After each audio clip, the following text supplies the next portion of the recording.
এবার আসেন, গরুর যাওয়া আমাদের যাওয়া যদি এক হয়, শরম না? আপনারা কি বলেন, শরম না? এটা কোথায় পশু, কোথায় আশরাফুল মখলুকাত।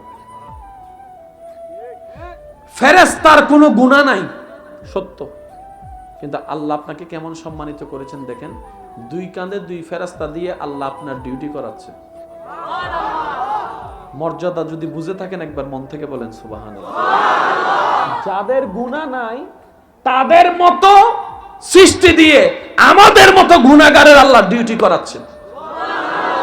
আমরা নেক করলেও লেখে, গুনাহ করলেও লেখে। এবার ফেরেশতা বলতেছে, আল্লাহ বিচারটা একটু কেমন হলো না? কয় কি? কয় তারা গুনাহগার, আমরা নেককার। তো তুমি গুনাহগারদের ডিউটি করাচ্ছ আমগোর মতো নেককার দিয়া, বিষয়টা একটু কেমন না? আমাদের ডিউটি না তারা করা দরকার, কারণ তারা সাজাপ্রাপ্ত আসামি। রব বলে যে ফেরেশতা খবরদার, হতে পারো তুমি আসমানের বাসিন্দা, মনোযোগ মনোযোগ, হতে পারো তুমি আসমানের বাসিন্দা, হতে পারে তোমার কোনো গুনাহ নাই, হতে পারে তুমি জান্নাতে বিচরণ করো, হতে পারে তুমি সিদরাতুল মুনতাহা পর্যন্ত আসার অনুমতি পেয়েছো, হতে পারে তুমি জান্নাতে জাহান্নাম কেমন দেখেছো, হতে পারে তোমার কোনো আমলের কমতি নাই, আমলের মধ্যে ভুল নাই।